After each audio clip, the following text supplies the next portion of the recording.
Imagine, I wanted to make a will for my son to pass on to him everything I had acquired during my lifetime. But my lawyer wrote, "Don't include him, he's up to something." What I discovered ruined everything. Before we continue, please subscribe to the channel and write in the comments what time it is where you are now. Lawrence's hands trembled, the papers scattered across his mahogany desk like evidence at a crime scene. I watched my attorney of 15 years struggle to meet my eyes, and something cold settled in my chest. "Milton, you need to see this." His voice cracked. I leaned forward in the leather chair. The office smelled of old books and coffee gone cold. Outside, Clearwater's evening traffic hummed on Gulf Boulevard, but in that moment, the world narrowed to the smartphone screen Lawrence pushed toward me. The screenshots showed text messages. I recognized my son's number immediately. "The guardianship petition is ready. Dr. Curtis will sign off on the cognitive assessment for $15,000. Should have everything filed by mid-April." My throat tightened. I read it again, then again. "Who's Dr. Curtis?" The question came out steadier than I felt. "A psychiatrist." Lawrence pulled the phone back. "Not a reputable one. Dennis Fowler's been using him in elder cases for years. I've seen his name in 3 fraudulent guardianship attempts." The name Fowler meant nothing to me then. It would later. "This has to be a mistake." But even as I said it, pieces started clicking into place with sickening clarity. Lawrence shook his head slowly. "My assistant Linda photographed these at Brew Theory coffee shop last week. Fowler was practically bragging to his colleagues about a $420,000 commission from a guardianship case. She recognized your son's name. 3 days earlier, everything had seemed perfect. My 67th birthday. David had insisted on taking me to Harbor Lights, that expensive seafood place on Mandalay Avenue where tourists paid $45 for grouper and called it authentic Florida cuisine. Jessica wore a dress that probably cost more than my first car, and little Chloe bounced in her seat, coloring on the kids' menu with crayons the waitress provided. To Dad, David raised his wine glass. The Malbec caught the sunset through the restaurant's windows. 67 years young and still sharper than any of us. Jessica smiled. That practiced smile I'd seen her use in her Instagram videos. "We're so lucky to have you, Milton." Chloe tugged my sleeve. "Grandpa, look, I drew our house." I'd studied the crayon drawing, a blue square with 4 stick figures. My chest had warmed. "That's beautiful, sweetheart. Is that you?" "That's me and Mommy and Daddy and you." She pointed to each figure. I'd looked at my son then, really looked at him.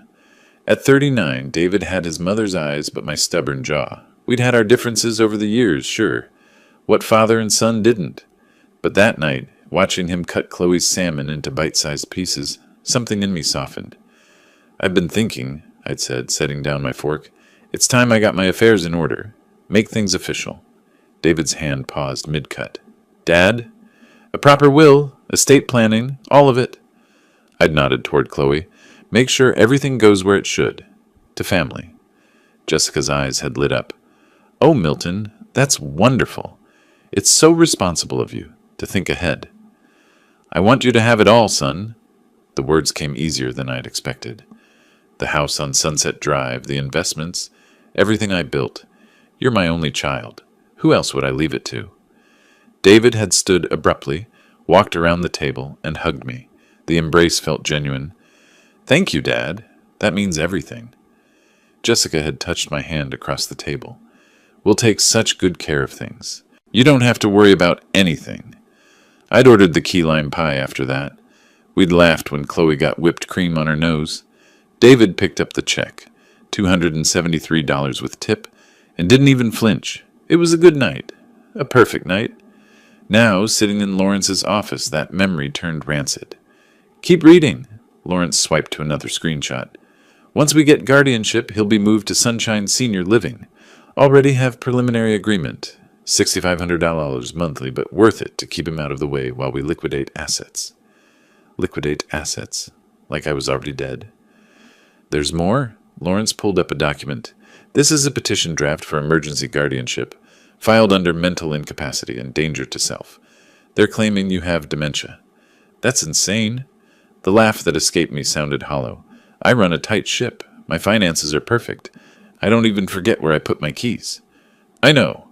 Lawrence's expression darkened. Which is why this is fraud. They're shopping for a doctor who'll sign paperwork saying whatever they want. For a price. My hands gripped the chair arms. The leather creaked. My son is trying to declare me incompetent? Your son, your daughter-in-law, and their attorney, Dennis Fowler. Lawrence counted them off. It's a scheme, Milton. I've seen it before. They get control of your assets, claim they're managing your care, drain everything, and by the time anyone notices, the money's gone. The office walls seemed to close in. The framed law degree behind Lawrence blurred. I thought about David's hug at the restaurant, Jessica's hand on mine, Chloe's drawing of our family. Why would they? But I knew why. The BMW 7 Series David drove, Jessica's designer handbags, the rental house in Palm Ridge that cost more than most people's mortgage, the lifestyle that exceeded a car salesman's salary by several tax brackets. How long have you known? I asked. Linda came to me 4 days ago. I've been verifying everything since then. Lawrence pulled out another file. I wanted to be certain before I said anything. 4 days ago, the day after my birthday dinner. So when I came in today talking about finally making that will, I couldn't let you put David as beneficiary, not until we know the full extent of this. Lawrence met my eyes finally. Milton, if they succeed, you'll lose everything. Your freedom, your home, your autonomy. They'll have you declared incompetent, locked away somewhere, and spend your money faster than you earned it. Outside, the traffic light on Gulf Boulevard turned red. Cars stopped. The world kept moving while mine tilted sideways. What do I do? The question sounded small. I hated how small it sounded. Lawrence straightened his shoulders. We fight back. But first, we need information. Don't let them know you're aware. Act normal. I'll start gathering evidence. He paused. Can you do that? Pretend everything's fine? I thought about 39 years of birthdays. Teaching David to ride a bike on Clearwater Beach. His high school graduation. Walking him through basic finances when he bought his first car. The hope I'd carried that despite everything, despite the distance that had grown between us, we were still father and son. Yeah, I stood. My legs felt steady, even if nothing else did. I can do that. The drive home took 12 minutes. I counted every one. My house on Sunset Drive sat quiet, lights off except for the porch lamp I'd installed last summer, the one David had called unnecessary, and a waste of electricity. I sat in my truck in the driveway and remembered something else from recent months. Jessica asking about my memory. Had I repeated myself? David wondering if I'd considered getting checked out by a doctor. The casual suggestions about having someone help manage my accounts. They'd been building their case. The realization hit like cold water. This wasn't impulsive. This was planned. Methodical. They'd been working toward this for months, laying groundwork, establishing a narrative, and I'd almost handed them everything on a silver platter. The next morning arrived cold. I made coffee in my kitchen and watched the sunrise paint Clearwater pink through my window. My hands stayed steady as I poured. That surprised me. David called at 9:15. Hey, Dad, just checking in. His voice sounded cheerful. Too cheerful. How you feeling? Fine, son. Why wouldn't I be? A pause. No reason. Jessica and I were thinking about stopping by later. Maybe around 3? They never stopped by unannounced before. Sure, I'll be here. Great. See you then? I hung up and stared at my phone. Lawrence's warning echoed, Act normal. Don't let them know you're aware. They arrived at 3:02. Jessica carried a casserole dish covered in foil. David held Chloe's hand as they walked up my driveway, the perfect family portrait. We brought dinner. Jessica's smile was magazine bright. Chicken tetrazzini. Your favorite, right? I'd never mentioned liking chicken tetrazzini. That's thoughtful. While Jessica fussed in my kitchen, David wandered. His movements seemed casual, but I noticed. He glanced at the mail on my counter, picked up a bank statement, set it down, walked through my living room like he was measuring square footage. Place is looking good, Dad. He ran his hand along my bookshelf. You keeping up with maintenance, okay? The house is fine. Yeah, but at your age, he caught himself. I mean, it's a lot of house for one person. Ever think about downsizing? Downsizing. The word tasted bitter. Not particularly. Jessica emerged from the kitchen. Milton, where do you keep your insurance papers? I was thinking we should review your coverage. Make sure everything's current. My insurance was none of her business. In my office. I'll handle it. She exchanged a glance with David. Quick. Meaningful. They stayed for an hour. Jessica took photos of my kitchen, claiming she wanted to remember the tile pattern for her own remodel. David asked about my car title, my retirement accounts, whether I'd updated my homeowner's policy recently. Chloe colored at my dining table, oblivious to the vultures circling. After they left, I found David had photographed documents on my desk. I knew because the papers were stacked differently than I'd left them. My son was cataloging my assets. 2 days later, Gerald Foster knocked on my door. My neighbor was 71, retired from the Pinellas County bench, and spent most mornings playing chess at the community center. He held a bag of oranges from his tree. Brought you some citrus. He studied my face. You look tired, Milton. Haven't been sleeping great. Noticed something strange yesterday. Gerald handed me the oranges. Man in a white coat was walking around the neighborhood, had a clipboard, asked me about the resident at 847 Sunset Drive. My address? What kind of questions? About your mental state. Whether I'd noticed memory problems, confusion, wandering. Gerald's eyebrows knitted together. Said he was from Tampa General Hospital, doing community health assessments. Thing is, I've lived here 12 years. Never seen Tampa General do neighborhood assessments. My jaw tightened. What did you tell him? That you're sharper than most men half your age. Gerald leaned against my doorframe. But it bothered me. So I wrote down his license plate. Want it? Please. He pulled a slip of paper from his pocket. Milton, if someone's causing you trouble. I'll handle it. But thank you, Gerald. This helps more than you know. That afternoon, I called a number Lawrence had given me. Sophia Parker answered on the second ring. Mr. Gray, Lawrence said you might reach out. Her office was on Cleveland Street above a sandwich shop. Professional but modest. Sophia was 44, had 15 years as a police detective before going private, and charged $200 an hour. I paid her a $5,000 retainer without blinking. I need to know everything, I said. My son, my daughter-in-law, their attorney, financial records, connections, phone logs if you can get them. Sophia took notes in neat handwriting. This about the guardianship scheme. Lawrence told you. He mentioned the basics. I've seen cases like this before. She met my eyes. They're usually uglier than people expect. Can you find out what they're planning? Give me 2 weeks. Those 2 weeks crawled. David and Jessica visited 3 more times. Each visit followed the same pattern. Concerned questions about my health, subtle probing about my finances, casual observations about how overwhelming managing a house must be at my age. I smiled, nodded, played the role of the trusting father. Inside, I cataloged every lie. Sophia called on a Thursday morning. We need to meet. Her office smelled like coffee and printer ink. The file she spread across her desk was 2 inches thick. Your son has $180,000 in debt. Sophia slid over credit card statements. $47,000 on cards, $95,000 auto loan on that BMW 7 Series, and $40,000 lost in cryptocurrency last year. The numbers swam. How is he making payments? Barely. He's 3 months behind on the car. 2 cards are in collections. She pulled up another document. His salary at Prestige Motors is $62,000 annually. Jessica has no steady income. Her Instagram influencer career generates maybe $300 monthly from sponsored posts. They're drowning. Worse, they rented their house on Palm Ridge Court, $2,800 a month. They can't afford their lifestyle. Sophia tapped a printed email. This is correspondence between David and Dennis Fowler. They've been planning this since January. 4 months of planning, while I'd been hoping my son and I might finally reconnect. Fowler specializes in what he calls asset recovery through protective guardianship. Sophia's tone dripped disgust. He targets elderly people with substantial assets and no close family oversight. Finds someone, usually a relative, willing to file for guardianship, then splits the proceeds. Proceeds from what? Everything. Once guardianship is established, they control your assets completely. They pay themselves management fees, sell your property, drain accounts. By the time anyone questions it, the money's gone. My hands clenched. The Dr. Gerald saw.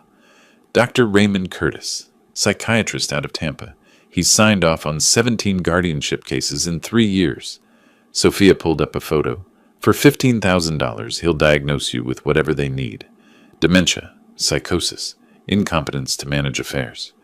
That's fraud. It's a felony, but hard to prove until after the fact. She showed me more documents. They've already drafted the petition. Emergency guardianship hearing. Claims you're a danger to yourself. They've got witness statements, fabricated ones, and that medical assessment from Curtis waiting. They're ready to file. When? Mid-April is their target. They want to move fast once it's filed. Sophia pulled out the final document. This is a preliminary agreement with Sunshine Senior Living Facility. $6,500 monthly for a semi-private room. They've already discussed which one. The room spun slightly.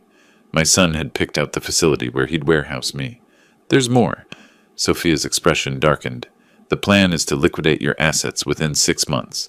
Sell the house, empty the accounts, transfer everything through an LLC Fowler controls.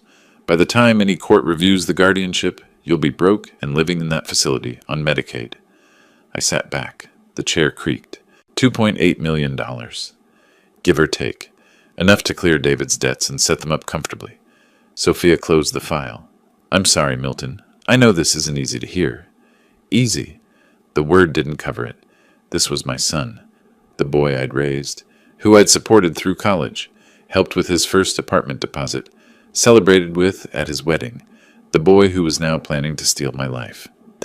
What are my options? My voice came out flat. We can report Curtis to the medical board, Fowler to the Florida bar, but that takes time. Sophia leaned forward. Or we can beat them at their own game. Build a defensive case so strong they can't touch you. I thought about David's hug at Harbor Lights, Jessica's hand on mine, the lies wrapped in affection. Get me everything, every document, every email, every text message. I stood. I want proof of all of it. What are you planning? To make sure they never see a dime of my money. I paused at the door, and to make them regret ever thinking I was an easy mark. That evening, David called. Dad, Jessica wants to have you over for dinner Sunday. 6 o'clock work? I'll be there. Sunday arrived with clouds threatening rain. Their rental on Palm Ridge Court had a manicured lawn and a leased Mercedes in the driveway. Jessica answered, wearing heels and pearls for a casual family dinner. Milton, come in, come in. The house smelled like roasted chicken and desperation masked as domesticity. David poured me wine I didn't drink.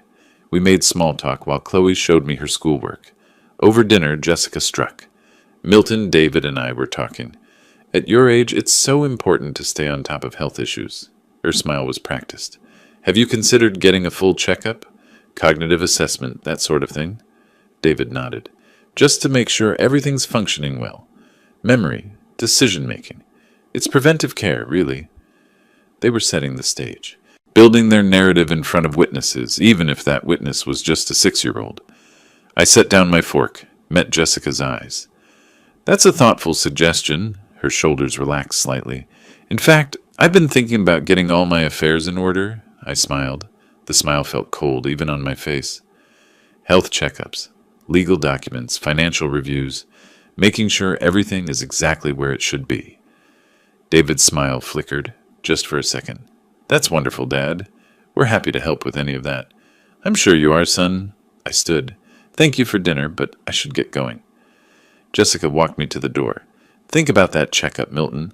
We just want what's best for you. I turned at the threshold, looked at her directly. I know exactly what you want, Jessica. Her smile froze. I drove home through the drizzle and called Lawrence from my truck. They're moving faster than we thought, I said. We need to move faster. What do you need? A plan, a real one. Rain tapped against my windshield. They want to destroy me? Fine. Let's see how they like being destroyed. Lawrence was quiet for a moment. You sure about this, Milton? Once we start, I'm sure. I'd never been more certain of anything. They declared war. They just don't know I'm fighting back yet. All right, Lawrence's voice hardened. Then let's go to war. War required strategy. Lawrence and I mapped it out over coffee the following week in his office conference room, the whiteboard filled with names, dates, legal statutes. First priority, medical documentation. Lawrence capped his marker. We need ironclad proof you're cognitively sound. Not just your regular doctor. We need specialists. Where? Johns Hopkins All Children's Hospital in St. Petersburg. Top-rated neurology department. 3 independent evaluations from board-certified physicians. He scribbled a note. It'll take 2 days of testing. Cognitive function, memory assessment, full neurological workup. The testing was grueling. I spent 6 hours in a sterile room answering questions, solving puzzles, recalling word lists. A Dr. Patricia Williamson watched me navigate spatial reasoning tests with the intensity of someone searching for cracks in a dam. Mr. Gray, what year is it? 2025. Who's the current president? I answered correctly. Every time. The neuroimaging took another 4 hours. MRI, CT scan, the works. They charged my insurance $4,300. Worth every penny. Dr. Williamson delivered the results personally. Your cognitive function is exceptional for your age bracket. Memory retention tests at 96th percentile. No signs of dementia, Alzheimer's, or cognitive impairment of any kind. She handed me the official report. Whoever suggested otherwise was either mistaken or lying. Oh, they're lying, doctor. Trust me. The second move was financial protection. Lawrence brought in a trust attorney named Richard Montgomery, 63, Yale Law, specialized in asset protection for high net worth individuals. A revocable living trust removes assets from probate, Richard explained in his office overlooking Clearwater Harbor. More importantly, it makes guardianship over assets essentially pointless. The trust owns everything, not you personally. Can they challenge it? They can try, but you're creating it while demonstrably competent. He gestured to my medical files stacked on his desk. These reports are dated, witnessed, comprehensive. Any court will recognize this trust as the legitimate wishes of a sound mind. We transferred everything. The house on Sunset Drive. Investment accounts with Raymond James totaling $1.9 million. My checking and savings at SunTrust, another $400,000. The proceeds from selling Little Scholars Daycare back in 2019, still sitting in a Vanguard fund at nearly $500,000. $2.8 million moved into the Milton Gray Revocable Living Trust with Lawrence Bennett as successor trustee. The paperwork took 3 days to finalize. The notary's stamp felt like a shield going up. Now what? I asked Lawrence. Now we gather ammunition. He pulled up Sophia's latest report on his laptop. Dennis Fowler has 3 formal complaints filed with the Florida Bar Association, 2 for mishandling client funds, 1 for fraudulent representation in a guardianship case. Why is he still practicing? The bar moves slow, but Sophia found something better. Lawrence turned the screen toward me. Linda Hayes, remember her? Fowler's former secretary who warned us? She's willing to testify. Fowler owes her $11,000 in back wages. She's got emails, recordings, everything. Meanwhile, David and Jessica accelerated their timeline. David called twice weekly now, each conversation peppered with concern. Dad, you sound tired. Are you sleeping okay? Fine, son. Maybe you should see someone, just to talk things through. I bit back the response I wanted to give. I'll consider it. The second week, Jessica messaged me on Facebook. A long, rambling note about family responsibility and making sure you're taken care of, and how they'd noticed changes in me. She suggested names of doctors. One was Dr. Raymond Curtis. I saved the message. Evidence for later. Gerald stopped by with more oranges and information. That man in the white coat came back. Talked to the Hendersons 3 doors down. Same questions about you. What did the Hendersons say? That you're the most organized person on the block, and they wish their own kids were half as responsible. Gerald studied me. Milton, what's going on? People trying to take advantage. I took the oranges. I'm handling it. If you need a character witness, I might. Thank you, Gerald. The trap closed tighter on a Tuesday afternoon. I was pruning the bougainvillea in my front yard when a silver Honda Accord pulled up. The man who stepped out wore khakis and a polo shirt with a Tampa Bay Veterans Association logo. Mr. Gray? Milton Gray? That's me. He extended a hand. Dr. Raymond Curtis. I'm doing complimentary health screenings for veterans in the area. Got about 15 minutes for a quick assessment. So this was their play. Free screening. Get me to say something they could twist. I smiled, shook his hand. Sure, doctor. Come on in. My phone was already recording in my shirt pocket. Lawrence had insisted I keep it ready. Voice-activated app. Stores everything to cloud backup. Dr. Curtis settled on my couch. Professional smile. Clipboard ready. This is just a basic cognitive wellness check, nothing invasive. Appreciate it. How old are you, Milton? 67. And you live alone? I do. He made notes. Any family nearby? My son and his family, about 10 minutes away. They check in on you regularly. Often enough. I kept my tone mild. Good, good. Family support is crucial. He leaned forward. Have you noticed any memory issues lately? Forgetting appointments, misplacing items, that sort of thing? Can't say I have. What about confusion? Times when you're not sure where you are or what day it is? Nope. His pen paused. Any difficulty managing finances? Bills, accounts, that type of thing? My finances are in perfect order. Of course, but sometimes people don't realize. He caught himself, started over. What I mean is, at your age, it's natural for things to become overwhelming. Many people benefit from having family help manage day-to-day affairs. There it was, the narrative. Dr. Curtis. I sat back. Who referred you to me? This is a community outreach program. Through the Veterans Association? That's correct. Interesting, I called them yesterday. They've never heard of you. His expression flickered, just for a second. There must be some confusion. No confusion on my end. I smiled. The smile didn't reach my eyes. But I appreciate you stopping by. I'll make sure to mention this visit to my attorney. Curtis stood quickly. Well, if you're not interested in the screening... Oh, I'm very interested. Just not in the kind you're offering. I walked him to the door. Tell Dennis Fowler that Milton Gray isn't as easy to fool as he thought.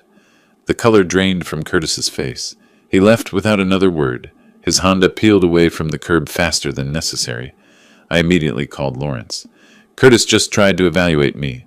Got the whole conversation recorded. Perfect. Send it to me. Lawrence sounded energized. This gets better and better. He just committed a felony. Fraudulent medical assessment with intent to defraud. When do we move? Soon. Let them file their petition first. Let them commit fully. Lawrence paused. In chess, you don't take the queen right away. You let your opponent think they're winning. 2 days later, certified mail arrived. Official stationery from Pinellas County Clerk of Court. My hands didn't shake as I opened it. Notice of guardianship hearing case. Number 2025. CP 47. Petitioner, David Michael Gray. Respondent, Milton James. Gray, hearing. Date, April 15, 2025, 10 a.m., Judge Sandra Morrison presiding. The petition claimed I was incapacitated and unable to manage personal or financial affairs, and posed a danger to self through neglect and poor judgment. Attached were sworn statements from David and Jessica describing incidents that never happened. Me forgetting to turn off the stove, getting lost driving to the grocery store, making irrational financial decisions. Every word a lie. I called Lawrence. They filed. Good. His voice was calm, calculating. Now we show them what preparation looks like. I'm filing our response tomorrow. Medical records, trust documents, character witnesses, everything. Plus a formal complaint against Curtis and Fowler to the Florida Bar and Medical Board. What about the hearing? Oh, we'll be there. I could hear the smile in his voice. And Milton? Wear your Bronze Star pin. The one from your Marine service. Judges notice things like that. I hung up and looked at the court notice again. April 15th, 3 weeks away. David and Jessica thought they were about to win. They'd filed their petition, lined up their fraudulent doctor, prepared their fake evidence. In their minds, the trap had closed around the helpless old man. They had no idea I'd been building a bigger trap around them. I pulled out my phone and texted Lawrence, "Let's destroy them." His response came immediately. With pleasure. 3 weeks felt like 3 years. April 15th arrived with cloudless skies and temperatures pushing 85 degrees. I dressed carefully that morning, navy suit, white shirt, the Bronze Star pin on my lapel. The pin caught sunlight as I checked my reflection. Lawrence had arranged everything. We arrived at the Pinellas County Courthouse on Court Street 30 minutes early. The building's limestone facade looked imposing in the morning heat. Lawrence met me at the entrance with two other attorneys, Jonathan Pierce and Rachel Hartman, both from his firm. 3 lawyers? I raised an eyebrow. They brought their ammunition. We're bringing an arsenal. Lawrence adjusted his briefcase. Jonathan handles elder law. Rachel specializes in fraud cases. Trust me. We took seats in courtroom 4B. The room smelled like old wood and air conditioning struggling against Florida humidity. Judge Sandra Morrison's bench dominated the space, empty for now. David and Jessica arrived 10 minutes later. Dennis Fowler walked between them like a shepherd guiding sheep. David wore a suit that probably cost more than he could afford. Jessica had on a black dress, somber, appropriate for someone concerned about family. They saw me and David's step faltered. "Dad!" He attempted a smile. "Didn't expect you to fight this, didn't you?" I kept my voice neutral. Dennis Fowler inserted himself between us. Mid-50s, slicked back hair, expensive watch. "Mr. Gray, I'm Dennis Fowler, representing your son. This proceeding is really in your best interest. We all want. I know exactly what you want, Mr. Fowler." I didn't blink. "And you're not getting it." His jaw tightened. "We'll see what the court decides." They took seats across the aisle. Jessica whispered urgently to David. Her hands moved in sharp, nervous gestures. David stared straight ahead, that fake confidence evaporating like morning dew. The bailiff called the courtroom to order. Judge Morrison entered, late 50s, steel gray hair, expression that suggested she'd heard every lie imaginable and believed none of them. Case number 2025, CP 7, David Michael Gray, petitioner, seeking guardianship over Milton James Gray. Respondent. She surveyed the room. "This is a preliminary hearing to determine if emergency guardianship is warranted. Mr. Fowler, you may proceed." Dennis stood. His opening statement painted me as a confused old man in decline. He referenced the statements from David and Jessica, the forgotten stove, the getting lost, the concerning financial decisions. He mentioned Dr. Curtis's preliminary assessment, suggesting cognitive impairment. "Your Honor, Mr. Milton Gray requires immediate protection from his own deteriorating faculties. His son, out of love and concern, seeks only to ensure his father's safety and well-being." The performance was polished, practiced. Jessica dabbed at her eyes with a tissue. David nodded gravely at appropriate moments. Judge Morrison turned to our side. "Mr. Bennett?" Lawrence stood. 3 other attorneys stood with him. The synchronized movement had impact. "Your Honor, this petition is not about protecting Mr. Gray. It's about exploiting him." Lawrence's voice carried through the courtroom. "The petitioner and his attorney have engaged in systematic fraud, evidence fabrication, and conspiracy to commit financial elder abuse under Florida Statute 825-103. Dennis shot to his feet. "Your Honor, that's a serious allegation. Then perhaps you should have thought twice before making it so easy to prove." Lawrence pulled a document from his briefcase. "I'm submitting comprehensive medical evaluations from Johns Hopkins, All Children's Hospital, dated 3 weeks ago. 3 board-certified physicians independently assessed Mr. Gray's cognitive function. All 3 concluded he shows no signs of impairment, dementia, or incompetence." He handed the report to the bailiff. Judge Morrison's expression sharpened as she read. "Furthermore," Lawrence continued, "I have here a recording of Dr. Raymond Curtis attempting to conduct a fraudulent assessment of Mr. Gray." He pressed play on a laptop. My voice filled the courtroom. "Dr. Curtis, who referred you to me?" Curtis's recorded response. "This is a community outreach program. Through the Veterans Association." "That's correct." "Interesting. I called them yesterday. They've never heard of you?" The silence after the recording was absolute. David's face went pale. Jessica's tissue froze halfway to her eyes. Dennis Fowler looked like he'd swallowed something sharp. Judge Morrison leaned forward. "Is Dr. Curtis present?" "No, Your Honor. He's currently under investigation by the Florida Department of Health." Lawrence smiled thinly. "We filed a formal complaint yesterday. Turns out Dr. Curtis has signed 17 questionable guardianship assessments in 3 years, each for a fee of $15,000. "Your Honor," Dennis tried to interject, "I'm not finished." Lawrence pulled out more documents. "Mr. David Gray currently carries $180,000 in debt. Credit cards, auto loans, cryptocurrency losses. His income as a car salesman is $62,000 annually. He cannot sustain his current lifestyle and is 3 months behind on major payments. He laid out the credit reports. The numbers glared under courtroom lights. His motive for this guardianship is simple: access to his father's $2.8 million estate. Mr. Fowler stands to receive 15% as consultation fees, approximately $420,000. Jessica's hand flew to David's arm. Her whisper carried, "You told me this would work." "Mrs. Gray," Judge Morrison's voice cut like steel, "you'll have your chance to speak, if called." Lawrence wasn't done. He presented the trust documents next. 3 weeks ago, Mr. Gray, while demonstrably competent, established a revocable living trust. All assets have been transferred, even if this court granted guardianship over his person, which it should not. There are no assets to manage. They're protected by trust instrument. Dennis Fowler's expensive watch caught the light as his hands gripped the table. His carefully constructed case was imploding in real time. "Finally, Your Honor," Lawrence's tone went cold. "Mr. Dennis Fowler has 3 pending complaints with the Florida Bar Association. 2 for mishandling client funds, 1 for fraudulent representation in a previous guardianship case.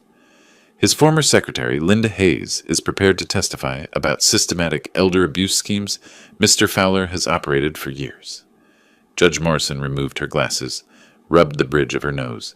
"Mr. Fowler, do you have response to any of this?" Dennis stood slowly. His rehearsed confidence had evaporated. "Your Honor, we had reason to believe—" "You had greed, Mr. Fowler, not reason." Judge Morrison's expression could have frozen fire. "This petition is denied. Furthermore, I'm ordering an immediate investigation by the State Attorney's Office into potential fraud, conspiracy, and elder abuse violations." She turned to David and Jessica. "Mr. and Mrs. Gray, you attempted to defraud your own father through false testimony and fabricated evidence. I suggest you secure different legal counsel because Mr. Fowler is about to have problems of his own." The gavel struck. The sound echoed. David sat frozen. His face had gone from pale to gray. Jessica burst into tears, real ones this time, born of panic rather than performance. Dennis Fowler gathered papers with shaking hands, already calculating his defense strategy. Outside the courtroom, David caught up to me in the hallway. "Dad, please, I can explain—" "Explain what?" I turned to face him. "Explain how you planned to declare me incompetent? How you were going to warehouse me in Sunshine Senior Living for $6,500 a month while you sold my house? How you were going to spend my money before I was even declared legally incapable? It wasn't supposed to." He stopped, started again. "Jessica," she said. "Don't blame your wife for your greed, David." My voice stayed level, ice-cold level. "You wanted my money more than you wanted a father. Congratulations. You got neither." Jessica pushed past him, mascara running in black rivers down her cheeks. "This is your fault. You said it was foolproof. You said he'd never know." "Keep it together," David hissed at her. "Keep it together?" Her voice rose to a pitch that turned heads. "We just lost everything. The judge said fraud. Do you understand what that means?" They argued in whispers that weren't whispers. Lawrence touched my elbow. We should go. As we walked away, I heard David call out, "Dad, wait." I didn't turn around. That evening, Dennis Fowler received certified mail from the Florida Bar Association. Emergency disciplinary hearings scheduled. License suspension pending investigation. Dr. Raymond Curtis received a visit from FBI agents. Turns out Medicare fraud carries federal charges. And me? I sat on my porch on Sunset Drive, watching the sun set over Clearwater, and felt nothing but cold satisfaction. The war had just begun. They'd fired the first shot back in January when they started plotting. I'd just fired back, and my aim was better. The fallout moved faster than Florida summer storms. Within 48 hours of the hearing, Dennis Fowler received notice of emergency license suspension from the Florida Bar. The investigation Lawrence had triggered expanded beyond our case. Turned out Fowler had 17 similar schemes documented across Pinellas and Hillsborough counties over 6 years. Dr. Raymond Curtis fared worse. Federal agents arrested him on charges of Medicare fraud and conspiracy to commit wire fraud. His little side business of selling diagnoses had cost taxpayers an estimated $2.3 million in fraudulent guardianship proceedings. The FBI press release made regional news, but the real bomb dropped 5 days after the hearing. Tampa Bay Times ran the story on page 3. The headline made my coffee taste better. Clearwater man attempts to defraud own father through bogus guardianship. The article didn't name David directly, journalist ethics and all that, but the details were specific enough that anyone in Clearwater could connect the dots. 67-year-old veteran, successful daycare business owner, son carrying massive debt, attorney with history of elder abuse schemes. Gerald brought me the newspaper that morning. Saw this and thought of your situation. He pointed to the article. Says here the veteran was a Bronze Star recipient. That you? Might be. His eyebrows rose. Milton, why didn't you ever mention? Didn't seem relevant. I folded the paper. Ancient history. Not so ancient if someone tried to steal from you because they thought you were an easy target. Gerald settled into my porch chair without invitation. You know what the community center's saying? I can imagine. Henderson's figured it out, they told the Johnsons. Now everyone's talking. He shook his head. Your son's reputation's finished in this town. I felt a flicker of something, not quite guilt, maybe recognition that I'd gone nuclear when a smaller bomb might have worked. But then I remembered the court documents, the fabricated stories, the plan to lock me away in Sunshine Senior Living while they liquidated everything I'd built. The flicker died fast. He earned that reputation, Gerald. David's employer apparently agreed. Prestige Motors called him in 3 days after the hearing. The sales manager, a guy named Tom Rodriguez, had fielded complaints from customers who'd read between the lines in the newspaper article. I know this because David called me that evening. Dad, please, they're putting me on probation. Rodriguez says customers don't trust me anymore. His voice cracked. I'm about to lose my job. Then I suggest you look for another one. You could fix this. Tell people it was a misunderstanding. Was it? I let the question hang. Was it a misunderstanding when you told the court I forgot to turn off the stove? When you claimed I got lost driving to Publix? When you signed papers to have me locked in a facility? Silence on the other end. That's what I thought. I hung up. Jessica's Instagram imploded even faster. Her 12,000 followers had been her pride. Proof she was someone, something more than a struggling sales manager's wife playing dress-up.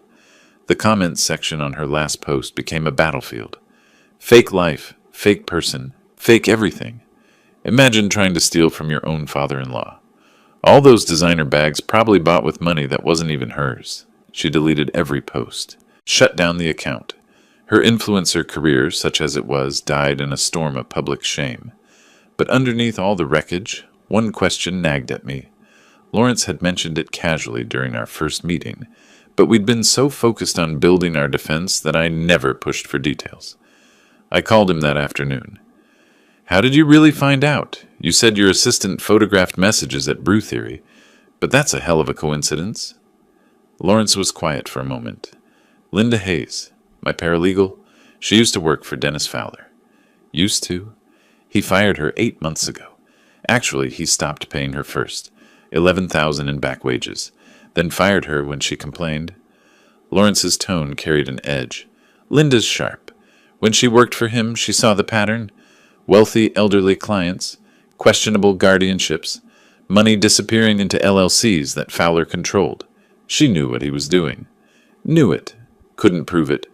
Bar complaints require evidence, and Fowler's good at covering tracks. Lawrence paused. But when she started working for me in January, she kept tabs on her old employer. Professional curiosity, maybe. Or revenge. Smart woman. Very. She was having coffee at Brew Theory last month when Fowler came in with 2 colleagues. They sat 3 tables away. Fowler was practically crowing about his biggest score yet, a guardianship case worth $420,000 in fees. I could picture it. Arrogant lawyer celebrating before the victory was secured. Linda heard your son's name? David Gray. She remembered you from when you'd called my office about estate planning last year. Lawrence's voice tightened. She took photos of Fowler's phone when he left it on the table to use the restroom. Got screenshots of the whole text chain with David. Then she brought them to you. That same day, told me everything. Lawrence exhaled. That's when I sent you that message. Don't include him in the will. He's planning something. The pieces clicked into place. A fired secretary with a grudge, a careless attorney celebrating too early, a paralegal smart enough to connect dots. I owe Linda Hayes my life savings, I said quietly. She'd probably settle for that 11,000 Fowler owes her. Lawrence's smile carried through the phone. But I've got better news. The Bar Association is investigating those wages too. She'll get paid plus penalties. After I hung up, I sat on my porch and thought about chains of events.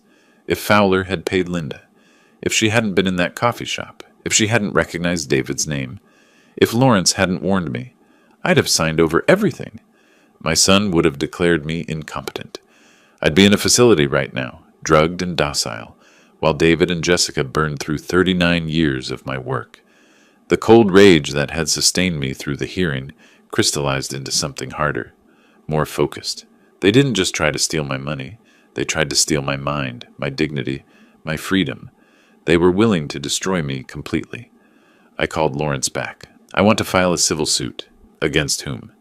David, Jessica, both of them. My jaw set. Emotional distress. Fraud. Attempted financial exploitation. Whatever applies under Florida law. That's escalation, Milton. The criminal investigation might be enough. It's not enough. I cut him off. They need to understand there are consequences. Real ones. Financial ones. Lawrence considered this. How much? $500,000. He whistled low. That'll bankrupt them. They were planning to bankrupt me and pretend it was love? I watched a pelican circle over Clearwater Bay in the distance. Fair's fair. I'll draft the complaint tomorrow. The lawsuit notification arrived at David's rental house via certified mail 1 week later. I knew because he called immediately, voice shaking somewhere between rage and panic. $500,000? Are you insane? Am I? I kept my tone conversational. That's what you wanted from me. Seems proportional. Dad, we're sorry. We made a mistake. You can't. I can. I am. I paused. You know what's funny, David? You weren't wrong to think I had money. You were wrong to think I was stupid enough to let you take it. This will destroy us. Good. The word came out colder than I intended. Or maybe exactly as cold as I intended. You were willing to destroy me. At least I'm leaving you your freedom. That's more mercy than you planned to show me. He tried pleading, bargaining, finally threatening, though what he thought he could threaten me with after everything remained unclear. I hung up mid-sentence. That evening, Jessica called from her parents' house in Orlando. She'd left David, apparently, taken Chloe and run home to Mommy and Daddy. Milton, please. Her voice was raw. I know what we did was wrong. I know that. But Chloe asks about you every day. She misses her grandfather. That hurt. The first real wound they'd managed to land. Put her on, I said. Grandpa? Chloe's voice was small. 6 years old and caught in the middle of adult wars. Hey, sweetheart. You being good for Grandma and Grandpa? Yes. When can I see you? My throat tightened. Soon, Chloe. I promise. Soon. After I hung up, I sat in the silence of my house on Sunset Drive and wondered if winning felt this hollow for everyone. Lawrence filed the civil complaint the next morning, $500,000 plus legal fees. The process server found David at Prestige Motors during his lunch break. Apparently, he threw up in the parking lot after reading it. Gerald reported this detail with the guilty pleasure of someone who enjoys good gossip. Tom Rodriguez told the Hendersons that David's probably getting fired. Can't have an employee who scares customers and vomits outside the dealership. Sounds like David's having a rough week, I observed. Sounds like David earned a rough week. Gerald studied me. You doing okay with all this? Was I? I'd won the battle. Protected my assets, exposed their fraud. My son was imploding professionally and personally. His wife had left him. His reputation was ruined. Criminal charges loomed. Now civil bankruptcy threatened. I'm fine, I said. Gerald didn't look convinced, but he didn't push. That night, I dreamed about teaching David to ride a bike. He was 7, skinny kid with scraped knees and determination. I'd held the seat steady while he pedaled, running alongside until he found his balance. When he finally rode on his own, he'd looked back at me with pure joy. "I did it, Dad. Did you see?" I woke up angry. Angry at him for making me remember when he was good. Angry at myself for caring. The war wasn't over, but the next phase was about to begin.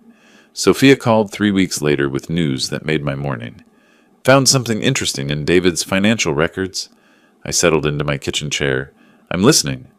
"That BMW 7 Series he drives, loan application shows he claimed annual income of $98,000. Papers rustled on her end. His actual W-2 from Prestige Motors shows $62,000. That's fraud. Gets better. He listed the car's value at $115,000. Kelley Blue Book puts that model at $87,000 max. Sophia paused for effect. He inflated both his income and the collateral value. Tampa Bay Credit Union gave him $95,000 based on false information. I remembered something then. Years ago, when Little Scholars Daycare was thriving, I'd provided free childcare slots for military families. The program director at MacDill Air Force Base had been grateful, sent me a handwritten thank you note. Her husband worked at Tampa Bay Credit Union, branch manager if memory served. "Can you send me the loan documents?" "Already in your email." I drafted a careful message that afternoon, not accusatory, just concerned. A father who discovered his son might have made errors on a loan application and wanted to bring it to the bank's attention before anyone got hurt. I hit send and waited. Tampa Bay Credit Union's fraud department moved faster than I expected. Within 5 days, David received a certified letter demanding full loan review and documentation of income claims. The bank gave him 10 business days to provide proof or face immediate acceleration. Legal speak for, "Pay us $95,000 right now, or we're repossessing the car." David didn't have $95,000.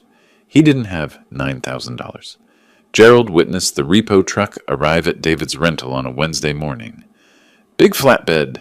Took about 15 minutes to load that BMW." Gerald shook his head. "Your son stood in his driveway in his bathrobe, just watching. Didn't even try to stop them." "How'd he look?" "Like a man who'd run out of options." Gerald studied me. "You had something to do with that, didn't you?" I might have mentioned some discrepancies to the right people. "Ruthless, Milton. They tried to have me declared mentally incompetent and locked away." I sipped my coffee. Losing a car seems proportional. But I wasn't finished. Sophia had found something else. Jessica took out a business loan last year, $40,000 from SunTrust for a direct sales cosmetics venture. Sophia's tone dripped skepticism. "The application lists you as co-signer." I never co-signed anything for Jessica. "I didn't think so." She sent me a PDF. "Look at the signature." The scanned document showed my name in handwriting that almost matched mine. Almost. The M in Milton leaned wrong. The G in Gray had an extra loop. Someone had practiced but hadn't quite nailed it. She forged my signature. "Yep, that's identity theft, forgery, and fraud. Florida Statute 817568. Third-degree felony." Sophia's voice hardened. "You want to press charges?" I thought about Jessica's call from Orlando. Chloe's small voice asking when she could see me. The innocent child caught in the crossfire of adult greed. Then I thought about Jessica sitting in my house, photographing my kitchen, asking about insurance documents, building a case to steal everything while pretending to care. Contact the Clearwater Police Department. File a report. The investigation took 2 weeks. Detective Aaron Walsh from the Financial Crimes Unit called me personally. "Mr. Gray, we've confirmed the signature is forged. Bank handwriting analysis and your statement are sufficient for charges. What happens now?" "We issue a warrant for Jessica Marie Gray's arrest. She'll be charged with forgery in the 3rd degree and identity theft." Walsh paused. "These charges carry up to 5 years in prison." 5 years. The number sat heavy. "Detective Walsh, what if she agreed to make restitution? Pay back the $40,000 plus damages?" "You'd be willing to accept that instead of prosecution?" "If she pays $50,000 total, the loan plus $10,000 in compensation, and admits the forgery publicly, I won't push for jail time." Walsh considered this. "I'll contact her attorney, see if she's interested in a deal." Jessica was very interested in a deal. Her parents, middle-class folks from Orlando, who'd probably never imagined their daughter capable of felony fraud, borrowed against their house to come up with $50,000. The money hit my account on a Friday. Jessica signed a notarized confession admitting she'd forged my signature. The document would be filed with the court, but sealed from public record, per the plea agreement. She called me after signing. "I hope you're happy, Milton." "Happy?" I laughed without humor. "Jessica, you forged my signature to steal $40,000. You participated in a scheme to have me declared incompetent. You helped your husband try to destroy my life. And you think I'm the villain because I didn't let you get away with it? We were desperate." "No, you were greedy. There's a difference." I ended the call. David's employment situation collapsed shortly after. Tom Rodriguez at Prestige Motors had given him chances.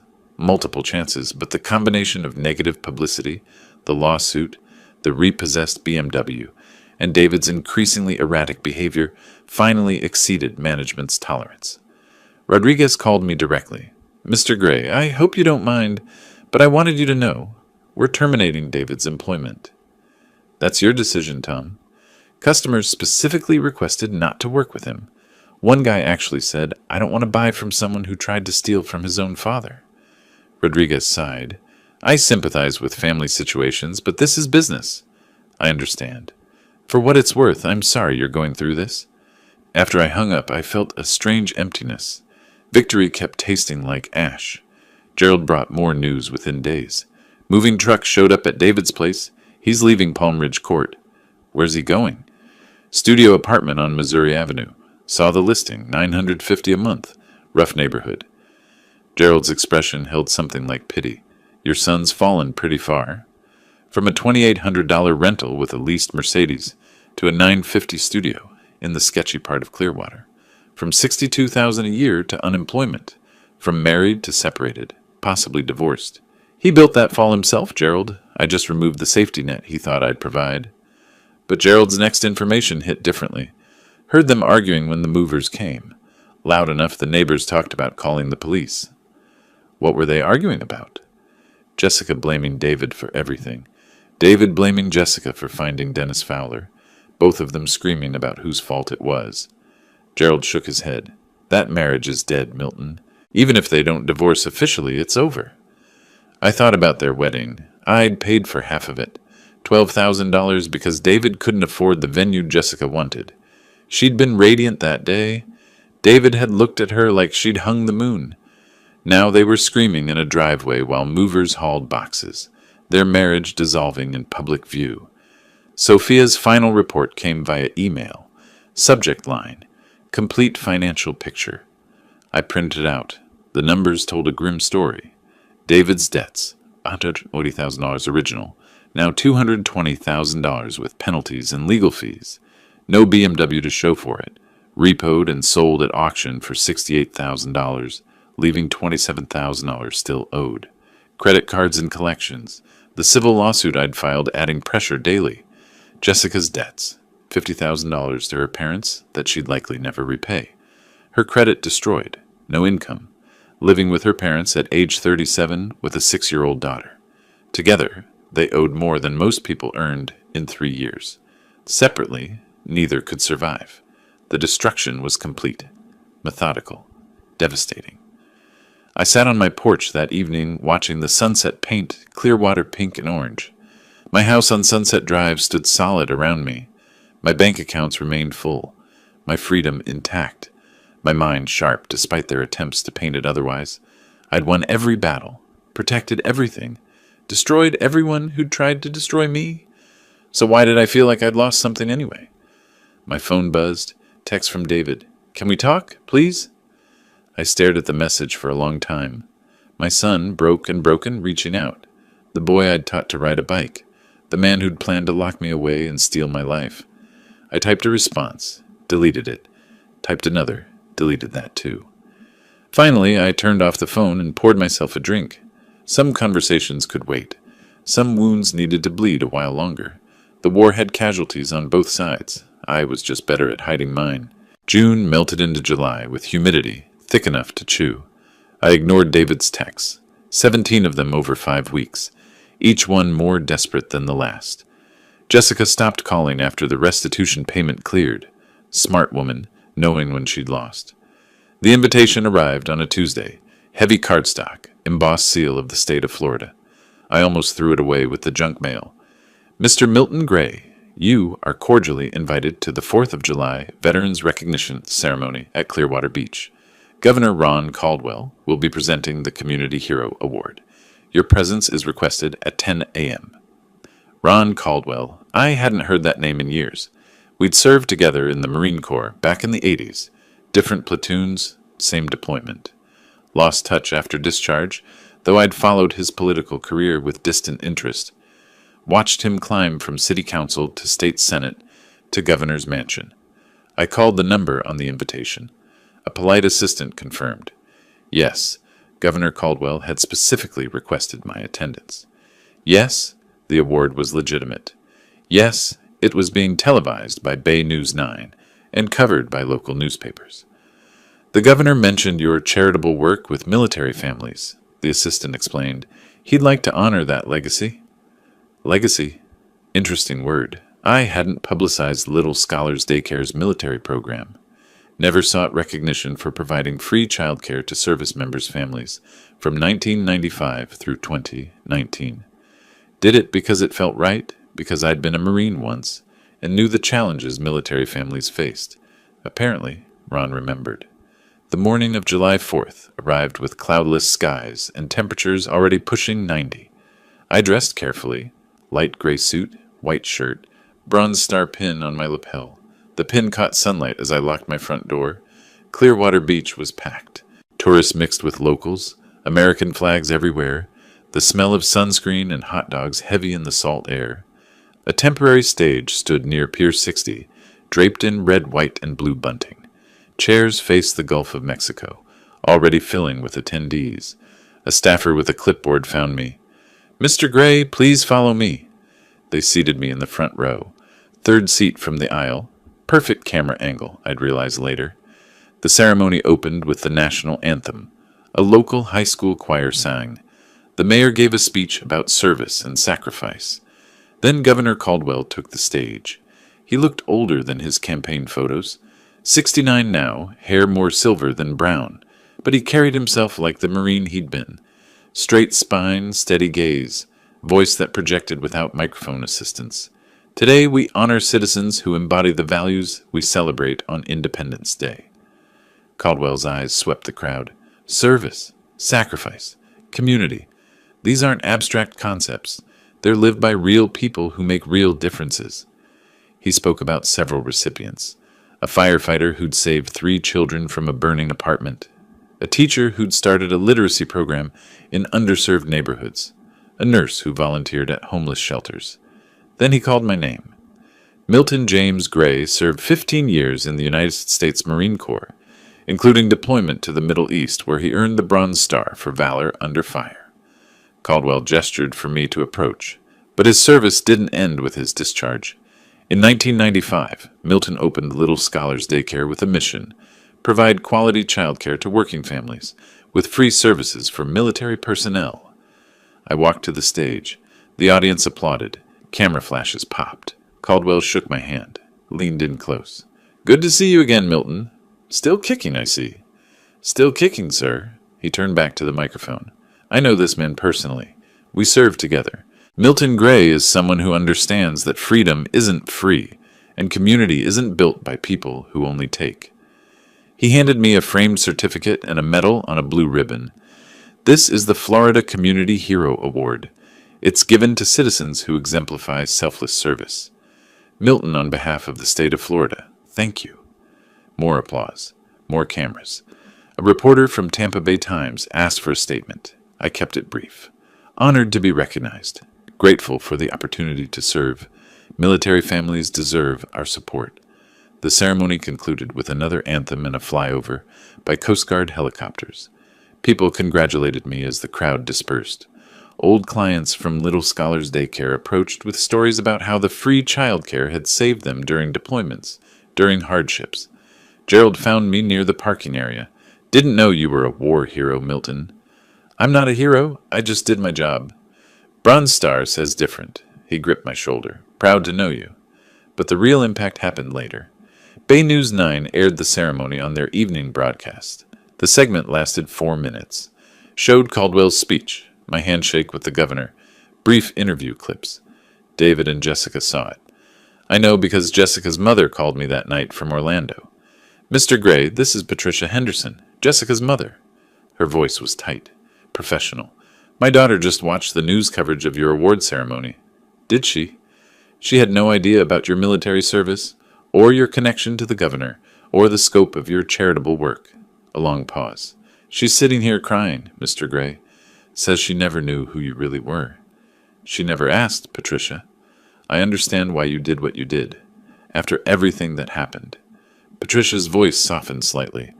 But my granddaughter saw her grandfather on TV being called a hero, and she can't understand why she's not allowed to see him. That hit harder than intended. Chloe, innocent Chloe, watching Grandpa receive awards while living in exile because her parents were criminals. I'll consider reaching out, I said carefully, but not yet. I understand, Patricia hung up. David's text arrived minutes later. Why didn't you ever tell me? About the Bronze Star, about serving with the governor, about everything? I stared at the message. So many possible responses. I chose the simplest. You never asked who I was. You only cared what I had. 2 days after the ceremony, Amanda Foster approached me at Brew Theory Coffee Shop. Gerald's daughter, the journalist. 34, sharp eyes, notebook always ready.